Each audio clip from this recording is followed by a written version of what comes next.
Before starting the preparation of any examination, there are certain aspects which you must be aware of. Like, for example, the eligibility criteria for that examination, the exam pattern, the syllabus, the salary, the cutoff, etc. Why? Because these aspects will help you to clear the examination with confidence. लेकिन problem ये है कि सारी information आपको एक particular जगह पर available नहीं होती है, बहुत ही सेग्रीगेटेड फॉर्म में होती है, and that consume a lot of your time, and that is why यहां पर मैं आपके लिए इस वीडियो में लेकर आया हूं complete guide for SEBI grade A legal examination, जहां पर हम बात करेंगे इस एग्जाम की एलिजिबिलिटी की, एग्जाम पैटर्न की, सिलेबस की, सैलरी की, कट ऑफ की, एंड ऑल्सो कि यहां पर नोटिफिकेशन कब एक्सपेक्टेड है। तो कहने का मतलब है कि जो भी इंफॉर्मेशन आपको इस एग्जाम की प्रिपरेशन को स्टार्ट करने से पहले चाहिए, वो सारी इंफॉर्मेशन यहां पर अवेलेबल होने वाली है इस पर्टिकुलर वीडियो में। So if you are a serious aspirant for SEBI grade A legal examination, guys आप इस वीडियो को मिस नहीं कर सकते, इसको लास्ट तक देखिए। डेफिनेटली यहां पर हम बहुत सारी हिडन एस्पेक्ट्स की बात करने वाले हैं जो विजिबल तो है, लेकिन उसकी बिहाइंड स्टोरी किसी को नहीं पता है। वो स्ट्रैटेजी जो आप वहां से फॉर्म कर सकते हैं, बहुत कम लोगों को पता है, और उन्हीं का सिलेक्शन होता है। उसके बारे में भी यहां पर हम बात करने वाले हैं। लेकिन स्टार्ट करने से पहले एक बहुत इंपॉर्टेंट चीज, अगर अभी तक आपने यूट्यूब चैनल को सब्सक्राइब नहीं किया है, प्लीज सब्सक्राइब कीजिए, क्योंकि यहां पर हम बहुत सारी रेलेवेंट इंफॉर्मेशन डिस्कस करते हैं। कोई नोटिफिकेशन हो गया, कोई एग्जाम हो गया, कोई स्ट्रैटेजी हो गई, तो यहां पर हम लॉ से रिलेटेड सारी बातें करते हैं। उसको प्लीज सब्सक्राइब कर लीजिए, टेलीग्राम चैनल ज्वाइन कर लीजिए, जिसका लिंक आपको मिल जाएगा, और इंस्टा पर भी मुझे फॉलो करना ना भूले रेगुलर अपडेट्स के लिए। चलिए स्टार्ट करते हैं complete guide for CB grade A legal examination. तो सबसे पहले यहां पर हम बात करेंगे द एलिजिबिलिटी क्राइटेरिया की, क्योंकि एग्जाम को प्रिपेयर करने से पहले सबसे इंपॉर्टेंट एस्पेक्ट होता है कि आप उस एग्जाम के लिए एलिजिबल है भी या नहीं। तो सबसे पहले आपको एलिजिबिलिटी क्राइटेरिया पता होना चाहिए, then after that you will decide whether you are going to prepare for this examination or not. So if I tell you about the eligibility, तो always eligibility यहाँ पर दो important एस्पेक्ट्स पर देखी जाती है। Number first is education qualification and number second is the age eligibility. तो educational qualification की बात करें तो यहाँ पे मैंडेटरी एजुकेशनल क्वालिफिकेशन क्या है कि that you must have a bachelor's degree in law from a recognised university और इंस्टीट्यूट। तो आपके पास बैचलर्स डिग्री इन लॉ होनी चाहिए, obviously because you are applying for legal officer. तो यहाँ पर बैचलर्स डिग्री इन लॉ तो आपके लिए चाहिए, तो this is the mandatory one. इसके बिना आप इस पर्टिकुलर एग्जाम के लिए क्वालिफाई नहीं करेंगे। डिजायरेबल एक्सपीरियंस है यहाँ पर, mark the words, it is desirable not the mandatory experience. ठीक है, आइए देखते हैं, फिर मैं आपको इसको समझाता हूं। Desirable experience is 2 years post qualification experience as an advocate after being enrolled under the Advocates Act 1961। तो यहां पर आपको 2 साल का पोस्ट क्वालिफिकेशन एक्सपीरियंस चाहिए as an advocate, but that is desirable one. इसका मतलब क्या है कि अगर आपके पास 2 years का पोस्ट क्वालिफिकेशन एक्सपीरियंस नहीं है, तो उस बात से भी कोई खास फर्क नहीं पड़ेगा। छोटा सा वहां पर एक इंपैक्ट आपको देखने के लिए मिलेगा, जिसका मैं आपको डिस्कशन अभी करूंगा जब हम एग्जाम पैटर्न बात कर रहे होंगे। ठीक है, लेकिन अगर आपके पास 2 years का एक्सपीरियंस नहीं है, आप जस्ट पास आउट हुए हैं और नोटिफिकेशन आ गया है, आप उस एग्जाम के लिए अप्लाई कर भी सकते हैं और एग्जाम क्वालिफाई करके सेबी ग्रेडेड लीगल ऑफिसर भी बन सकते हैं। कैसे, वो मैं भी एक्सप्लेन करूंगा। ठीक है, now moving on to the second aspect of eligibility which is the age eligibility. तो अगर हम एज एलिजिबिलिटी की बात करें, so candidate must not have exceeded the 30 years age on the cut off date. तो यहां पर एक कट ऑफ डेट डिसाइड की जाती है notification which is not fixed, obviously क्योंकि नोटिफिकेशन फिक्स नहीं है तो कट ऑफ डेट भी फिक्स नहीं हो सकती है। कट ऑफ डेट वो डेट होती है जहां पर आप एलिजिबल होने चाहिए, मतलब आपके पास एजुकेशनल क्वालिफिकेशन भी होनी चाहिए, आपके पास एज वाइज भी आप एलिजिबल होने चाहिए। ठीक है, तो जो भी कट ऑफ डेट रहेगी वहां पर आपकी जो एज है वो 30 years से ज्यादा नहीं होनी चाहिए। This is the age eligibility. Obviously यहाँ पर रिलैक्सेशन है, फॉर SC/ST कैंडिडेट्स 5 years का रिलैक्सेशन है, फॉर OBC कैंडिडेट्स 3 years का, फॉर PWBD कैंडिडेट्स 10 years का, and for ex serviceman candidates यहाँ पे 5 years का रिलैक्सेशन जो है वो प्रोवाइड किया गया है। ठीक है, चलिए moving on to the next exam pattern, जो कि बहुत इंपॉर्टेंट है यहाँ पर। एग्जाम पैटर्न की बात करें, सो इस सेबी का जो एग्जाम पैटर्न है वहां से आप बहुत सारी स्ट्रैटेजी बना सकते हैं, जहां पर आप इजीली इस एग्जाम को क्वालिफाई कर सकते हैं। सबसे पहले बात करेंगे फेज वन। तो यहाँ पे सबसे पहले एक चीज समझिए कि यहाँ पे जो आपका सेबी ग्रेडेड लीगल एग्जाम है वो 3 phases में होता है, phase one, phase two and the interview. ठीक है, 3 phases होते हैं। सबसे पहले बात करते हैं फेज वन की। सो फेज वन में यहाँ पर 2 पेपर होते हैं, paper one and paper to. Paper one comprises 4 components: general awareness, reasoning ability, English language and quantitative aptitude. ये 4 components होते हैं पेपर वन में। नंबर ऑफ क्वेश्चंस 20 ईच, सारे 4 सब्जेक्ट्स में 4 20 20 क्वेश्चंस होते हैं। तो यहाँ पर टोटल 80 क्वेश्चंस हो जाते हैं, और मार्क्स की बात करें तो यहाँ पर 25 मार्क्स का आपका एक टोटल कंपोनेंट होता है and that makes the total of 100। मतलब यहाँ पे 1.25 मार्क्स का आपका एक क्वेश्चन होता है। टोटल 80 क्वेश्चंस हो गए, 80 इंटू 1.25 100 हो जाएगा। तो 25 मार्क्स का आपका एक कंपोनेंट होता है। कट ऑफ यहाँ पे फिक्स है, 30% कट ऑफ है यहाँ पर, विच मींस अगर आपने 30% स्कोर कर लिया पेपर वन में तो आप पेपर वन क्वालिफाई कर जाएंगे। There is no sectional cut off. What do I mean by sectional cut off? मतलब आपको इंडिविजुअली जीए का, रीजनिंग का, इंग्लिश का, क्वांट का, इनका इंडिविजुअल कट ऑफ नहीं क्लियर करना है। इवन अगर आपने रीजनिंग में एक भी क्वेश्चन अटेम्प्ट नहीं किए, आपने क्वांट में एक भी क्वेश्चन अटेम्प्ट नहीं किए, आपने सिर्फ जनरल अवेयरनेस और इंग्लिश में क्वेश्चन अटेम्प्ट किए हैं और आप उसकी हेल्प से आप 30 मार्क्स लेकर आ रहे हैं, you are qualified, you have clear the paper one, right. ये मतलब होता है नो सेक्शनल कट ऑफ का। बट ओवरऑल कट ऑफ क्या है यहाँ पर? 30% का, 30% का ओवरऑल कट ऑफ है फॉर पेपर वन। टाइम जो है वो आपको 60 मिनट्स का यहाँ पर मिलेगा। And this is the strategy जहां पर बहुत सारे एस्पिरेंट जो है वो लैग करते हैं। क्यों? क्योंकि उन्हें लगता है कि हमें पेपर वन बहुत अच्छे तरीके से पढ़ना है, हमें 100 टॉपिक्स पूरे पढ़ने हैं, 100% हमें चीजें कवर करनी। बिल्कुल भी नहीं। You just need to score 30 marks, बस दैट्स इट। आपको सिर्फ और सिर्फ 30 मार्क्स स्कोर करने हैं और उसके लिए I am very much sure कि आपको सब कुछ पढ़ने की जरूरत नहीं है। ठीक है, अगर आपको 30 मार्क्स स्कोर करने हैं तो आपको फिर सब कुछ पढ़ने की जरूरत नहीं है गाइस, राइट। क्या क्या पढ़ना पड़ता है वो भी मैं आपको बताऊंगा। ठीक है, पेपर टू की बात करें विच इज द लीगल पेपर, आपका जो मेन कोर पेपर है वो, वहां पर आपके 50 क्वेश्चंस होंगे, 100 मार्क्स के होंगे। यहां पर फेज वन में कट ऑफ फिक्स है 40% का एंड 40 मिनट्स का आपको टाइम मिलेगा, राइट। मतलब आपका फेज वन 200 मार्क्स का होता है, paper one 100 marks and paper two is also 100 marks. One very important thing is यहाँ पे again there is a fix cut off 40%, so if you are scoring 40% in paper two then you are going to qualify the paper two as well, right. यहाँ पे आपका जो overall cut off है that should be 40% for phase one. मतलब क्या है? मतलब है कि पेपर वन में अगर आपने 30 मार्क्स स्कोर कर लिया out of 100 and paper to में आपने 40 मार्क्स स्कोर कर लिए, इसका टोटल होता है 70। तो अगर आपके 70 मार्क्स आ रहे हैं then you are not able to qualify phase one. Phase one qualify करने के लिए आपको 40% मार्क्स लाने पड़ेंगे, 40% of 200, right, which means 80 marks. तो 30% में आपका पेपर वन तो क्वालिफाई हो जाएगा, 40% में पेपर टू क्वालिफाई हो जाएगा, लेकिन पूरा फेज वन क्वालिफाई करने के लिए आपको 80 मार्क्स लाने पड़ेंगे। मतलब आपको इस तरीके से परम्यूटेशन कॉम्बिनेशन लाना पड़ेगा ताकि आप यहाँ पे पेपर वन पेपर टू मिलाकर आपके मार्क्स 80 हो और साथ में आपके जो इंडिविजुअल पेपर वाइज मार्क्स है वो भी आपके यहाँ पर 30% एंड 40% रिस्पेक्टिवली हो। ठीक है, फर्दर कुछ इंफॉर्मेशन की बात करते हैं। नेगेटिव मार्किंग 1/4 की रहने वाली है। कट ऑफ मैंने आपको बता दिया 30% for paper one, 40% for paper two. Aggregate cut off भी मैंने आपको बता दिया है 40% का रहता है। एंड जो मार्क्स हैं आपके फेज वन के वो यहाँ पे काउंट नहीं होंगे for the purpose of your selection. इसका बहुत इंपॉर्टेंस है।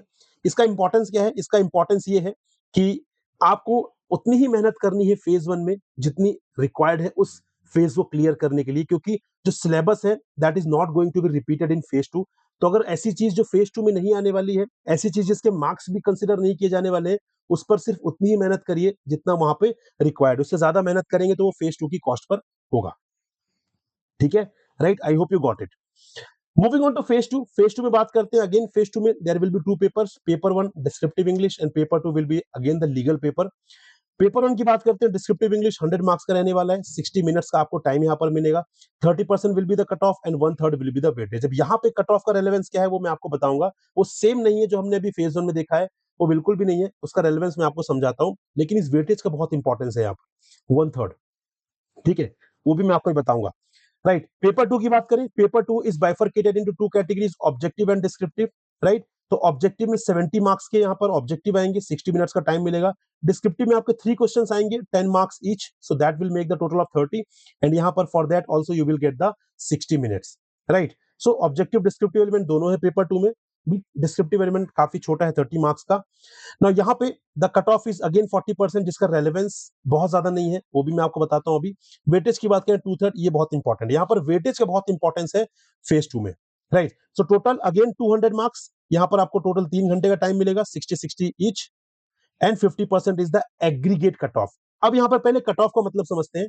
कट ऑफ का मतलब क्या है? कट ऑफ का मतलब है यहाँ पर कि ऐसा नहीं कि अगर आपने यहाँ पर 30% मार्क्स आप लेकर आ रहे हैं और यहाँ पर आप 40% मार्क्स लेकर आ रहे हैं, टोटल आप 50% मार्क्स लेकर आए हैं, तो आप इंटरव्यू के लिए शॉर्टलिस्ट हो जाएंगे। बिल्कुल भी नहीं। इसका मतलब है कि मिनिमम आपको इतना लाना पड़ेगा, इसके बाद ही आपका कैंडिडेचर जो है वो कंसीडर किया जाएगा for the purpose of shortlisting for the interview. लेकिन उसके बाद भी आपको टॉप कैटेगरी में आना पड़ेगा ताकि आप यहाँ पर इंटरव्यू के लिए शॉर्टलिस्ट हो पाए। मतलब ये मिनिमम बेंचमार्क है जो आपको अचीव करना पड़ेगा, ठीक है। This is the minimum benchmark जो आपको यहाँ पर अचीव करना पड़ेगा। इस बेंचमार्क के बाद आपको कंपीट करना पड़ेगा टॉप में आने के लिए, ताकि आप यहाँ पर शॉर्टलिस्ट हो सके, राइट। वेटेज का क्या इंपॉर्टेंस है वो अभी मैं आपको बताता हूं जब हम इंटरव्यू अभी डिस्कस करेंगे, right.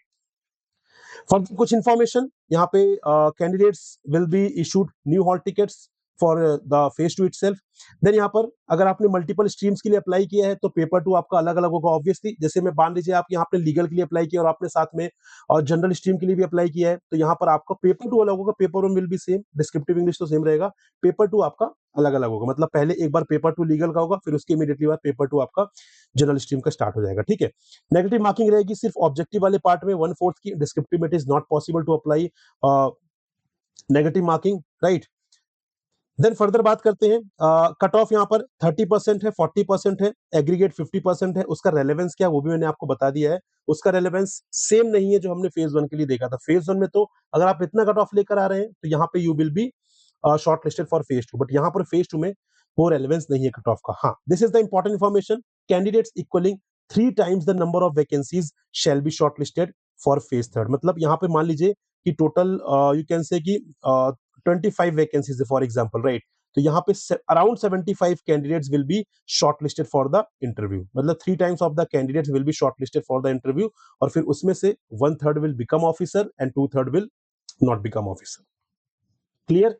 Moving on to phase third, very interesting. Phase third की बात करते हैं इंटरव्यू की। सो इंटरव्यू आपका यहाँ पर 15 मार्क्स का होगा।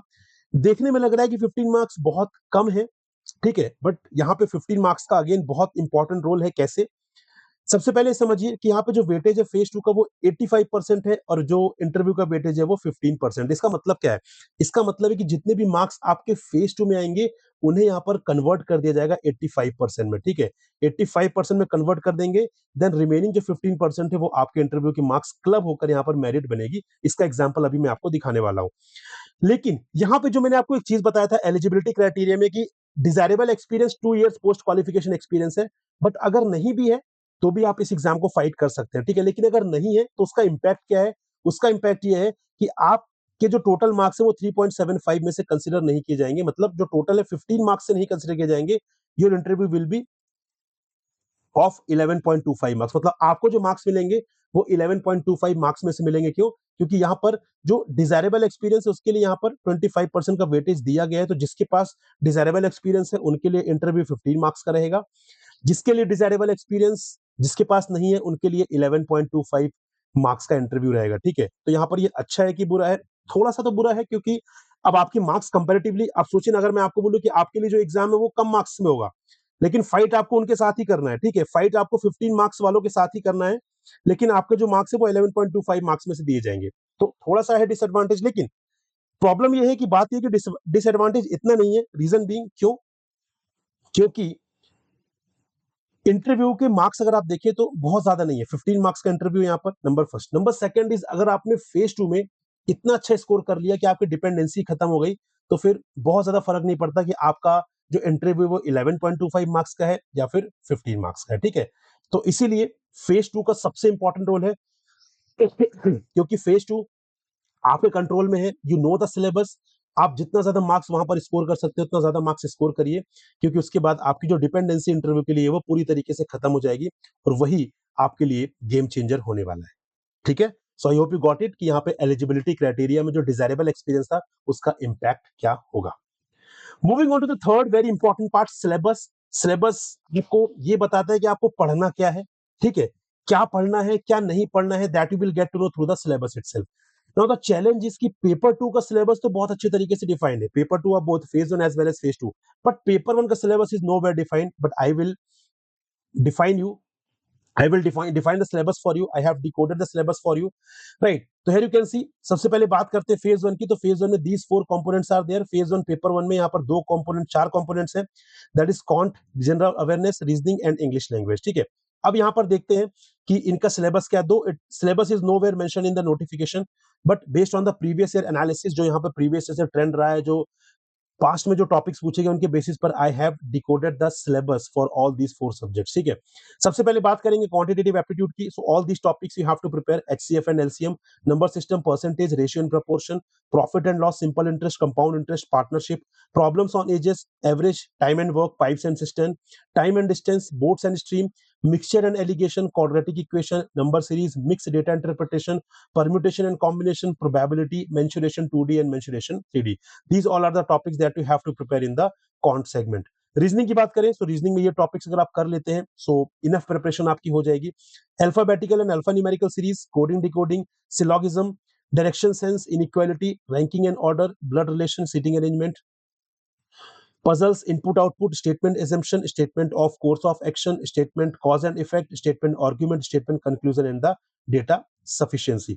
English में these topics will be helping you to clear this component: parts of speech, structure of sentence, subject verb agreement, noun pronoun verbs, tenses, models, conditional sentences, prepositions, complex prepositions, conjunctions, articles, adjectives, determiners, adverbs, active passive, rearrangement, parajumbles, close test, reading comprehension, phrasal verbs, idioms and phrases, synonyms, antonyms and the one word substitution, ठीक है।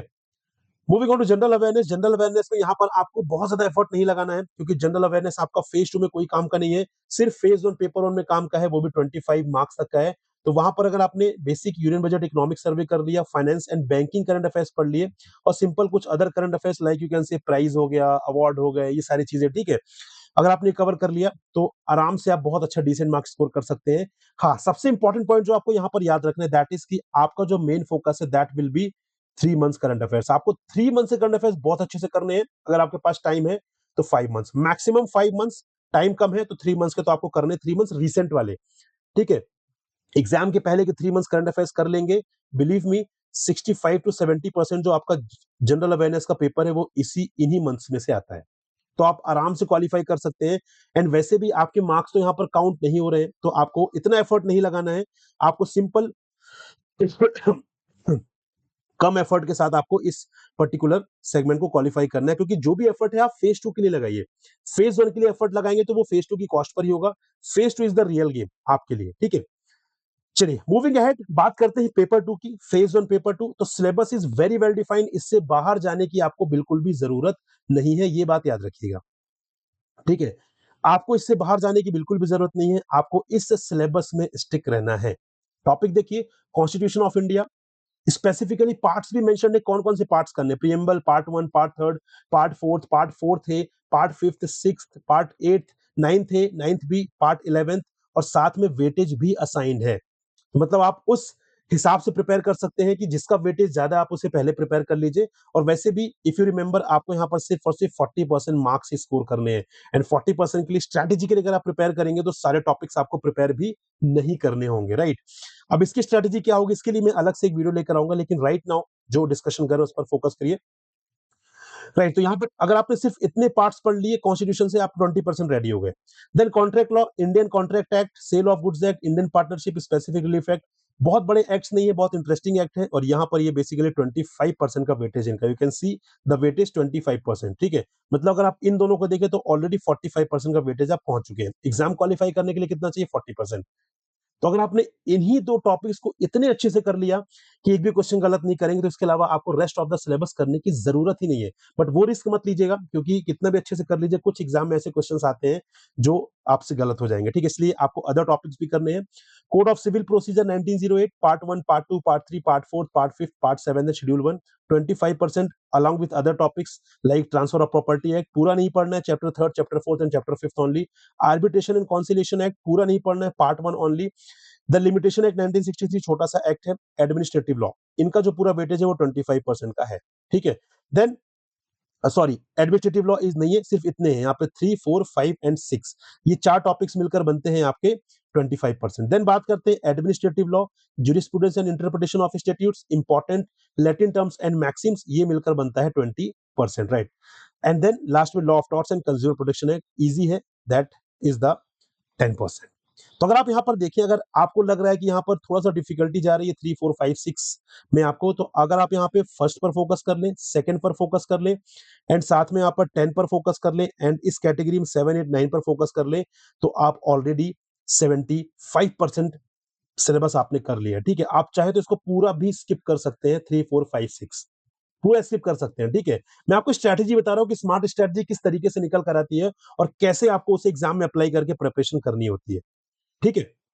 Time है, obviously you should do everything, क्योंकि यहाँ पे weightage जो है it is return की indicative है, दो सेबी यहाँ पर बहुत ही स्ट्रिक्टली फॉलो करता है जो वेटेज है, लेकिन फिर भी अगर इस पर्टिकुलर लूप होल का फायदा यहाँ पर लेना चाहा सेबी ने तो ले सकता है, तो रिस्क आपके लिए हो जाएगा। टाइम है तो करिएगा, टाइम नहीं है देन इन दैट केस आप जो स्मार्ट स्ट्रेटेजी मैंने आपको बताई आप उसे फॉलो कर सकते हैं, ठीक है। Moving on to phase to paper two, phase to paper two की बात करते हैं तो यहाँ पे सिलेबस इज कंप्लीटली डिफरेंट। इसीलिए मैं आपको बोल रहा था कि आप फेज वन में सिर्फ उतना एफर्ट लगाएंगे जितने आपके 80 मार्क्स आ जाए, उससे ज्यादा आपको एक मार्क्स भी नहीं चाहिए, राइट, एक सिंगल मार्क भी नहीं चाहिए। रीजन बीइंग कि जरूरत नहीं है आपको, आपका जो एफर्ट है वो यहाँ पर फेज टू में लगाएंगे। नाउ फेज टू में यहाँ पर यू कैन सी कि जो टॉपिक से पूरे अलग है। क्रिमिनल लॉ, तो यहाँ पर जो नया अभी रिसेंटली हमारा कोड है दैट इज भारतीय न्याय संहिता 2023, chapter is very well defined, वो आपको पढ़ने हैं। अलॉन्ग विद दैट बीएनएसएस आपको पढ़ना है, तो इन दोनों का वेटेज है यहाँ पर 30%, साथ में लॉ ऑफ एविडेंस भी है विच इज भारतीय साक्ष्य अधिनियम। सो इन तीन टॉपिक्स का जो वेटेज है that is 30%। Then corporate laws का सिर्फ अकेला वेटेज 30% है which includes companies act, again सारे टॉपिक्स नहीं पढ़ने, लिमिटेड चैप्टर्स आपको पढ़ने हैं। Limited liability partnership and IBC, ये तीन एक्ट्स मिलकर बनते हैं 30%, एंड उसके बाद जो रिमेनिंग 40% है वो सिक्योरिटीज लॉस है। यस, अगर आप सेबी का पार्ट बनना चाह रहे हैं, as a SEBI graded legal officer काम करना चाह रहे हैं, तो आपको सेबी से रिलेटेड लॉस की नॉलेज तो बिल्कुल होनी चाहिए, और यहीं पे इसीलिए आपको ये टॉपिक्स ये एक्ट्स कवर करने में जिसका वेटेज 40% है। सो यू कैन सी कि अगर आप सबसे पहले इसे पढ़ते हैं, आपने 1, 2 और 3 आपने अपने ग्रेजुएशन में बहुत अच्छे तरीके से पढ़ा हुआ है, ठीक है। आपने फोर्थ वाला नहीं पढ़ा हुआ है तो उसको आप पहले प्रिपेयर कर लीजिए, जिसका वेटेज भी 40% का है, ठीक है। बाकी जो फर्स्ट सेकंड एंड थर्ड है वहां पर तो आपको सिंपली रिवीजन की ही जरूरत है, जो कि आप रिवीजन कर सकते हैं कम टाइम में भी। So this is about the syllabus for SEBI Grade A legal examination. Moving ahead, the very important thing, salary and allowances, guys. बहुत important factor play करता है salary and allowances. हमें salary कितनी मिलेगी, कौन कौन से perks मिलेंगे, in hand salary कितनी होने वाली है, gross salary, वो सारी चीजें यहाँ पर मैं बताने वाला हूँ आपको। चलिए, so let's begin. सबसे पहले बात करते हैं basic pay की, that will be 62,500.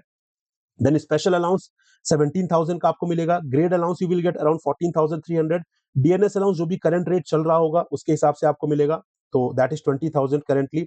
Family allowance 2,500, house allowance 41,700, local allowance 3,125, special compensatory allowance 500, learning allowance 3,300, special grade allowance again 3,100, and then employer's NPS contribution 16,000 rupees. तो अगर हम मंथली बेसिस पर आपकी ग्रॉस सैलरी देखें तो दैट इज 1,84,632 रुपीज। ये actual salary slip है जो मैं आपको यहाँ पर दिखा रहा हूँ, जो ऑफिसर ऑलरेडी यहाँ पर वर्किंग है उनकी सैलरी स्लिप यहाँ पर मैं आपके साथ शेयर कर रहा हूँ, ठीक है। लेकिन कुछ डिडक्शंस भी होंगे, राइट। अगर आप इनकम अर्न कर रहे हैं तो कुछ डिडक्शंस भी होंगे, वो कौन से होंगे? एक तो आपका अपना कॉन्ट्रीब्यूशन, एम्प्लॉय का कॉन्ट्रीब्यूशन एनपीएस का, that will be 13,000 rupees. Then employer का NPS contribution that will be 16,000 rupees, जो यहाँ पर आपको मिल रहा था, ठीक है, वो यहाँ पर डिडक्ट हो जाएगा। बट इसको तो मैं एक्चुअल डिडक्शन मानता नहीं इन दोनों को, बिकॉज ये आपका फ्यूचर कॉर्पस है, ठीक है। This is your future corpus, ये आपका फ्यूचर कॉर्पस है जो डेफिनेटली आपके लिए एक वेल्थ क्रिएट करेगा। लेकिन सैलरी से डिडक्ट हो रहा था, हम उसे कंसिडर कर लेते हैं कि डिडक्शन है, अदरवाइज ये ऐसा नहीं कि फंड आपको मिलेगा नहीं, डेफिनेटली आपको फ्यूचर मिलेगा और एक बहुत अच्छे कॉर्पस के साथ यहाँ पर मिलेगा, ठीक है। Then medical assistance fund 360 rupees, professional tax 200, income tax आपका बात करें that will be 21,717 rupees, lunch recovery 100, special advance recovery 5,000 rupees and staff association 200 rupees. तो यहां पर हम बात करें तो आपको जो टोटल यहाँ पर deduction that will be around 57,319 rupees का मंथली बेसिस पर, राइट।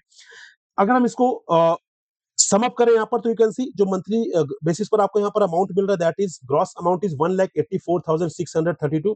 डिडक्शन की बात करें तो 57,319, राइट। तो ग्रॉस सीटीसी आपको कितना है? Gross CTC will be 22,15,584, this is your gross CTC, ये आपका ग्रॉस सीटीसी है।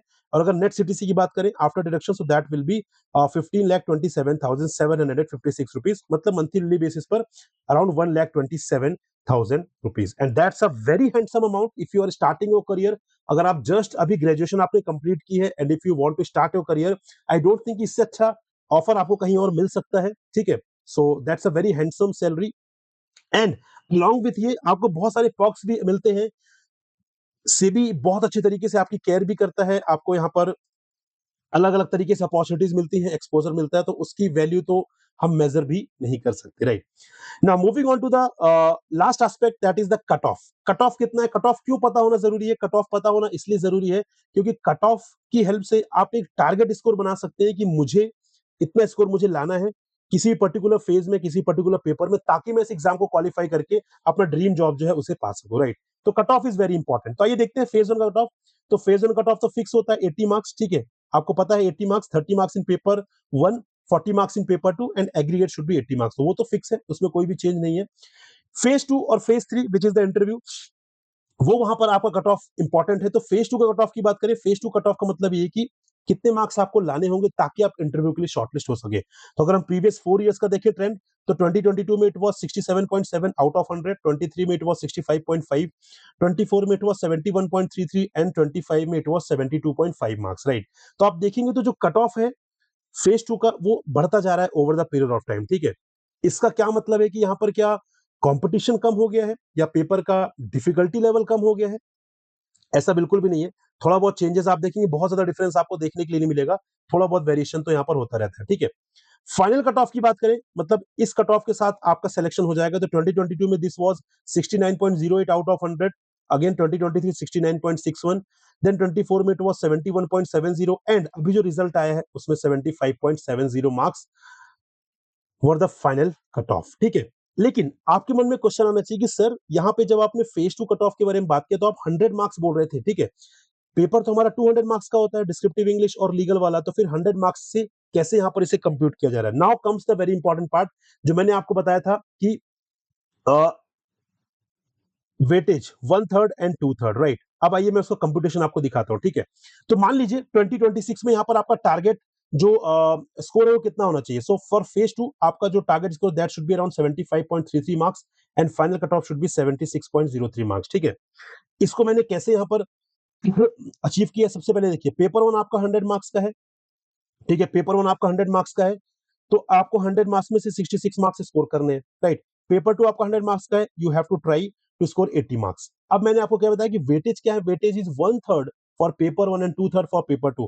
सो इसका 1/3 कितना होता है? 22, इसका 2/3 होता है 53.33, so this is 75.33 out of 100, ठीक है? This is out of 100, right? इसके बाद हमने क्या किया? इसके बाद हमने इसे 85% में कन्वर्ट किया। क्यों? क्योंकि इसका जो वेटेज एक्चुअल में वो 85% रहने वाला है। तो सबसे पहले हमने क्या किया, 1/3 2/3 के हिसाब से हमने इसे कन्वर्ट कर लिया 100 में, एंड देन उसके बाद हमने क्या किया, हमने उसको फिर 85% में कन्वर्ट किया क्योंकि 15% इज द इंटरव्यू, ठीक है? हमने डिस्कस किया था। तो 85% के हिसाब से इसके जो मार्क्स रहने वाले हैं दैट विल बी 64.03। इंटरव्यू में वी आर एक्सपेक्टिंग कि आउट ऑफ 100 आप यहाँ पर 12 मार्क्स स्कोर कर लेंगे, जो कि आराम से स्कोर किया जाता है। 14 मार्क्स भी होते हैं, 14.5 मार्क्स भी होते हैं, बहुत आराम से, ठीक है? तो इंटरव्यू में बहुत ज्यादा डिफिकल्टी आपको नहीं जाएगी।